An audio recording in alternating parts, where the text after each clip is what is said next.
Hi guys, welcome back to my channel. I hope you've been doing well. Today's video will be in two parts. The first part is a requested video about my secondhand luxury shopping experience in Japan, specifically Tokyo. But if you're traveling around other parts of Japan, I do think a lot of this will be pretty similar. I have been lucky enough to been able to go to other places in Japan like Hiroshima, Osaka, Hokkaido, and I have found the luxury shopping, specifically the secondhand luxury shopping, to be largely the same in the other major cities as well. And some of the stores that I mentioned are chains, so you will see them in other parts of the country if you are traveling around Japan. The second part of the video is going to be a review on my Chanel Diana right here, and I just picked this up. I will link to this video reveal if you have missed it, but I really love this bag, and I got this fairly early on in my trip, so I've had a chance to use it, and I recently just got back from another trip to Austin, and this was the only bag that I took with me. So having used the bag now, I do feel like I can give you guys a pretty good first impression / review, and I'll also show you guys what fits in this bag right here. So if you would like to just skip to the review section, I'll go ahead and timestamp that for you so you know where to skip to. But if you guys want to learn more about what secondhand luxury shopping in Japan is like, let's go ahead and get to that part. So like I've mentioned in my other videos, Japan has one of the best secondhand markets for luxury goods in the world. They have extremely strict counterfeit laws, and so their stores are very trustworthy and they authenticate all the items that they receive. That being said, of course, please do your own due diligence. Don't buy anything that you think might be fake. Most of these stores, at least every store that I've purchased from, always has a final sale policy and no returns. So go with your gut. They will let you examine the bag and kind of look over for the wear and tear before you purchase the item. But once you hand over your credit card, it is final sale. So just make sure that you are doing your own due diligence and examining the items very carefully. If you are going to be in Japan for a while, sometimes the stores will let you take photos of the bag. Mostly I just take mod shots just for my own personal reference. If you're going to be there for a few days, you might be able to submit the photos to an authentication site just for your own peace of mind. But I know that takes a little bit of time. So let's say, for example, you submit some photos to a third-party authentication site and it comes back and it says that it's authentic and you go back to the store. There's, of course, always a chance that the item might be gone. So obviously you should weigh the pros and cons of pursuing your own authentication before buying the bag, just in case, it might not be available by the time you go back to the store. That being said, I feel like I've always had a really great experience secondhand shopping in Japan. Nothing that I've tried on or have thought about buying was something that crossed my mind as it could be fake.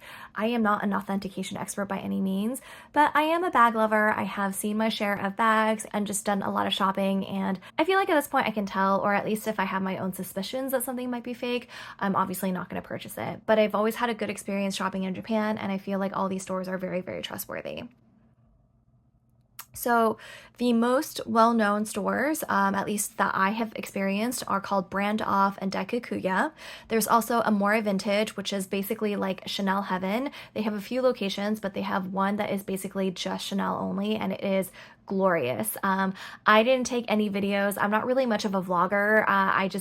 When I travel, I don't really like to vlog personally. So I didn't really take any video footage of the stores that I went to, but I will go ahead and insert some mod shots of other bags that I tried on and didn't buy. There are other stores. There's a Komeo, which is also a chain, I believe. I've seen several of those stores. There's a big one in Shinjuku, right across the street from another Daikakuya, and that one is gigantic. It's like 4 stories, and they have everything. They have bags and shoes and like gorgeous vintage Chanel tweed jackets, and so there's just so much in that store.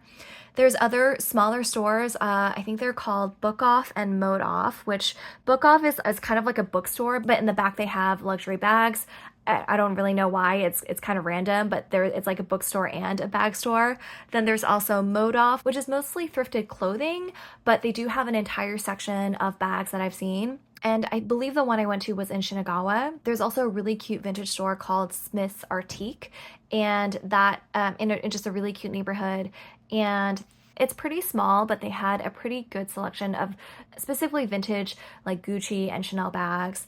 That is a store that doesn't allow you to take any photos. So always ask before you take photos. Just be very respectful and always ask them if you're allowed to take a photo of the store or any of the bags that you're trying on. There's also another store called TCT Vintage, and I follow them on Instagram. I think I heard of them from another YouTuber, but they're based in Yokohama. So they have a store. If you happen to be in Yokohama, you're going to go there, you should definitely stop by. I didn't actually go this last time around, but I was perusing their website, and they do seem to have like a pretty big Instagram following and a lot of selection in their stores as well. So that might be another one to check out if you're going to Yokohama. A lot of these, like the Daikakuya is really big, and a lot of them are also just like tiny selling studios. So I will have started on my maps and I walk over there and I realize that it's just a tiny little store with just like a few desks where they're only doing selling only. So obviously keep that in mind. If you kind of walk by one or walk into one and you don't see any merchandise and it's just like people trying to sell bags, then you probably can't shop there, unfortunately. I bought this one at a Daikakuya in Shinjuku. I think there are 2 or 3 Shinjuku locations. One of them might be a selling studio though. There are 2 that I definitely went into that had a really great selection of things. So my tips for after you go to a store and you're kind of like looking around, most of the items are stuck behind glass. So, you know, I don't speak any Japanese. I was visiting a friend who speaks a little bit of Japanese, but she's not fluent by any means. So usually if there's a bag that was behind glass that I wanted to try on or take a look at, I would just say sumimasen, which is Japanese for excuse me. I would point to the bag that I wanted to try on, and they would unlock it and usually give it to me to try on. Sometimes, especially if the bag is in very, very good condition or like new condition, they will give you gloves so that you can wear the gloves before you try on or touch the bag. So they didn't make me do it for this one. And I think that's because this is a vintage bag and it's already has some dings on it. But I've noticed that especially for the ones that were in really, really good condition or like new condition, like with my Hermes Evelyn bag, they definitely had me wear gloves before I touched the bag or inspected it myself. So always be respectful and just follow what they say. Also, there are times when there are 2 prices listed, not always, but sometimes the price, if it's listed in red and it's cheaper than the price that's listed in black, that's usually the tax-free price. And like I mentioned before, Japan does have a 10% sales tax. So if you as a foreigner are purchasing something, you can get the item tax-free. And so always bring your passport when you're shopping, because you just never know when you're going to find something that is going to be amazing and you want to go ahead and purchase it right away. Bring your passport with you. Japan is extremely safe. I've been there so many times. I've never had any issues with safety, either by myself or with my female friends just walking around. Even in crowded places, I've never experienced any sort of pickpocketing or anything like that. Obviously be very vigilant and, you know, don't just like throw your passport around, or, you know, I always kept mine in a secure zipped pocket right next to my body. But having done that, I have never experienced anything remotely close to pickpocketing or anything like that in Tokyo. So always bring your passport, because they need to do your passport authentication and paperwork at the store when you're purchasing the bag to give you the 10% off. You don't do it at the airport in Japan. Some places, I think in Europe especially, you go to you have to submit the paperwork after the fact. In Japan, they do it at the store for you. So always bring your passport. And my second tip, always use a credit card that doesn't charge you foreign transaction fees. That way, when the bill is charged in yen, just make sure that your credit card isn't going to charge you extra fees for converting that back into US dollars. Sometimes credit card places, I don't think in any of the stores I went to in Japan actually, but I have noticed that in other places, sometimes they'll ask you if you want to be charged in dollars or in the local currency. Always choose the local currency, and always use a credit card that doesn't charge foreign transaction fees. If you do USD in another country, they're basically upcharging you a little bit, so don't do that. Always charge in local currency. There are a lot of stores that I walked by that I didn't catch the name of or didn't even know the name of. So keep your eyes peeled for any signs that say Hermes, Chanel, or you see like luxury bags in the window displays. Those are usually secondhand stores. $2, and you can just walk in and take a look at any of the bags that you like. So there are tons of other stores that I went to that I don't know the name of. I just happened to stumble upon them because I was shopping in that neighborhood and I saw that they had some luxury bags in the windows or just kind of on display. So a lot of them will have signs out front that say Hermes or Chanel, and then you will kind of walk by and you'll see like a mix of different designer bags. That's usually a good indication that it's a secondhand store or like a pawn shop where you go in and browse. The yen is not doing very well right now against the dollar, and the dollar has just been really strong. And so it was a really, really good opportunity for me to buy. The last tip I have is just download a app on your phone that does the currency conversion rates for you so that you can quickly do the math and get an estimate of how much you'd be paying in US dollars. Every other time, like I've been going to Japan for years and years and years, and this is like a 32-year low that the yen is at right now. It's something really crazy like that. All the other times I've been to Japan, it's kind of roughly been 100 yen to the dollar, and so it was really easy to do the conversion in your head because you would just add a decimal point.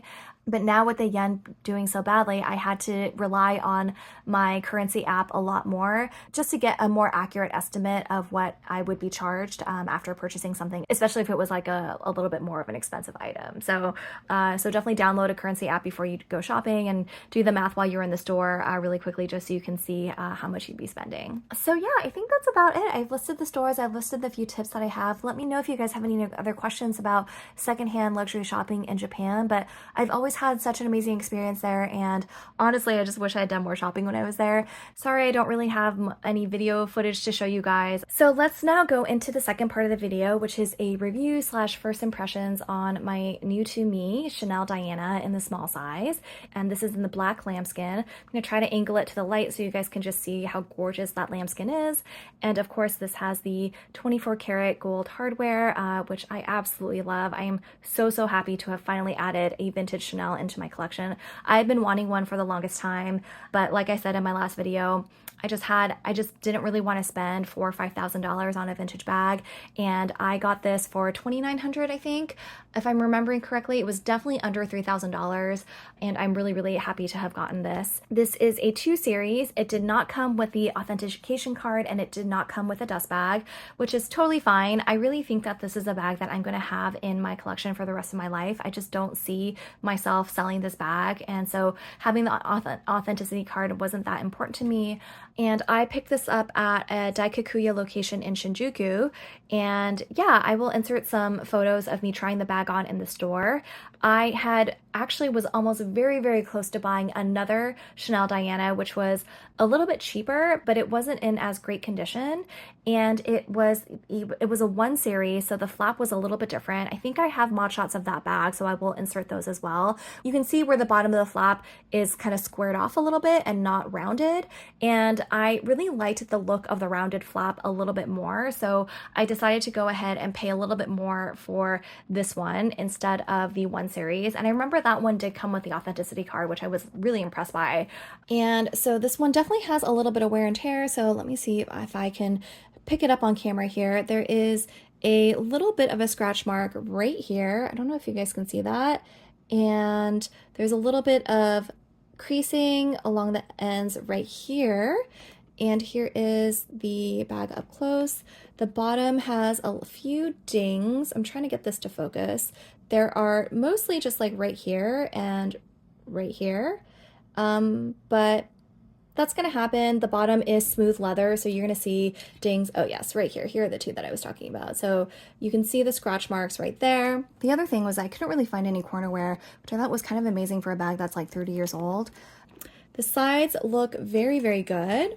And this is like a 30-year-old bag, so I feel like it looks amazing for its age. And on the back here, there isn't really any structure loss. It is very much intact. There's some creasing along the lines right here, which is pretty much inevitable, I think, because it's going to happen as you open and close the bag. And there are a little bit of indentation marks right here and a little bit of creasing at the bottom right there. But again, I think that, but the quilts still look really great. There's a little bit of creasing right here, it looks like. But yes, and the chain looks amazing. There was one part underneath the flap. Let's see if I can find it. Right here, where it's just kind of come undone slightly. So I'm just going to keep an eye on that. And it does have Chanel on the hardware here. and right here as well. Trying to get that to focus. This is what the inside of the bag looks like, and I don't know if you guys can see, but it definitely is a 2 series. So it says Chanel right there. On the front side of the bag, it's really dark, but it does say made in France right there. And this one has a zippered pocket with this gorgeous, look at how cute this is. This is the hardware of the zipper right here, and it has a zippered pocket right there, and another flat pocket right here, as well as the main compartment right there. I also really just love this gorgeous burgundy lining. I think it's so, so pretty. Here's what the underside of the flap looks like. There is some slight scratching on the underside of the bag, but honestly, that really doesn't bother me at all. Yeah, you can see it like right here and maybe like right here a little bit, but I feel like it's hardly noticeable, to be honest. And so there is the Chanel hardware. It says Chanel Paris. And here we go. So yeah, I have been wearing this bag crossbody and I really, really love it. It's a super great hands-free bag. If you guys own the classic medium flap, you know that that one is very, very awkward to wear crossbody. So this has been really nice to just have this right by my side. I also just really love that this is a single flap. It makes it very, very lightweight. And it's just such a great carefree bag. I guess I shouldn't say carefree because it is lambskin. I have been mindful about, you know, picking it up and just trying not to scratch it or get my nails on it. But it's, so it's certainly not as carefree as caviar is, but I do mean that it's carefree to wear because wearing this crossbody has definitely been my favorite way to wear this bag. And I do really feel like it's the perfect size. It's not too big, it's not too small, and it's a very comfortable wear. And here's the back again. There's no back pocket or anything. So here is my classic medium, just to show you guys a little bit of size comparison. You can definitely see that the medium is a little bit bigger, and I'll try to do it this way so you guys can see. And here is the back of it, and it's also a little bit taller as well.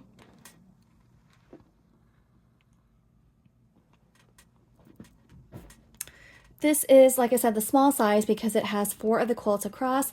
There is a larger size that I tried on in the store. It actually, I think, was a cheaper price, but I didn't really like the way that the medium Diana looked on me.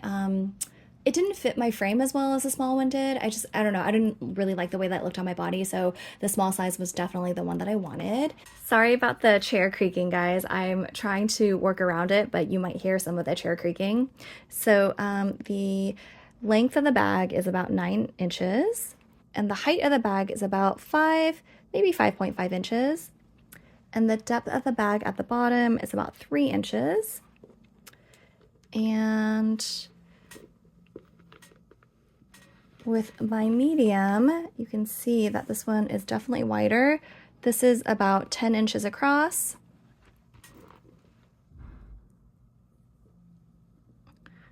Six inches in height, and about 2.5 inches in depth. So I wonder, actually,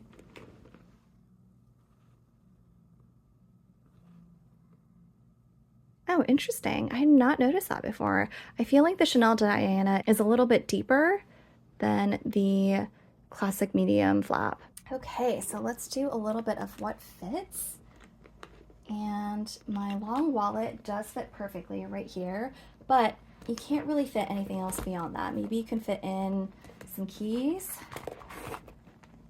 and a purse clip and maybe a lipstick and maybe some AirPods right here at the top. But that's pretty much all you can fit. And I like to take more than that with me when I am out and about, so I would certainly downsize to a card holder, but this is what it looks like with a long wallet on the inside. So when I'm carrying the bag, I will usually switch into a card holder right here. And I have my keys. You can fit a pair of sunglasses if it's sunny out.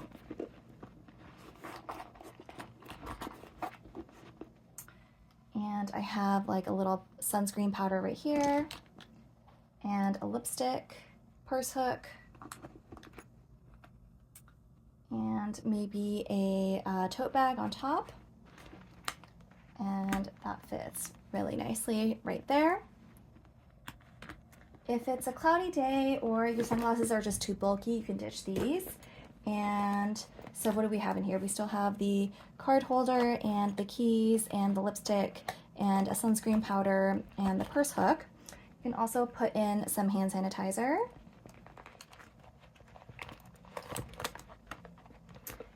And I personally just don't bother with a mini pochette in a smaller bag, so I'm going to take out a few items here. So let's have a Tide pen and some Advil and maybe a little pack of tissues and a mirror, and what do we have? Some floss and maybe like a wipe.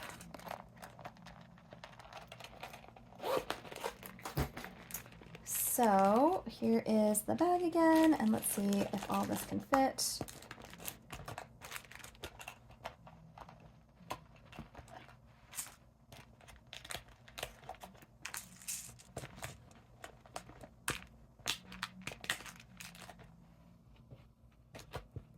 So all that fits in there. And you still have some room. I could probably even fit more of the contents of my mini pochette in the bag if I wanted to. So I do feel like even though this is a smallish bag, it still can carry all your essentials and then some. But just to show you guys, I've refilled my mini pochette, and I just wanted to show you guys that it does fit. It just takes up the majority of the space, so you can see why I normally wouldn't carry my mini pochette around with me. It's the same thing with the large wallet. You can, but then that's pretty much the only thing that you're carrying, and the bag isn't really big enough for small items to get really lost, and you're not rummaging around forever. So that's why for me personally, I don't mind taking out some of my most used items in the mini pochette to put them in here just by themselves. But yeah, like I was saying earlier, I really don't mind the fact that it has some dings and marks on it. It is a 2 series, which I looked it up, and that was somewhere between 1991 and 1994. So this bag is like roughly 30 years old, which is wild to me. I do really like the fact that it has some pre-loved marks because it just makes me feel that much freer to use and enjoy the bag.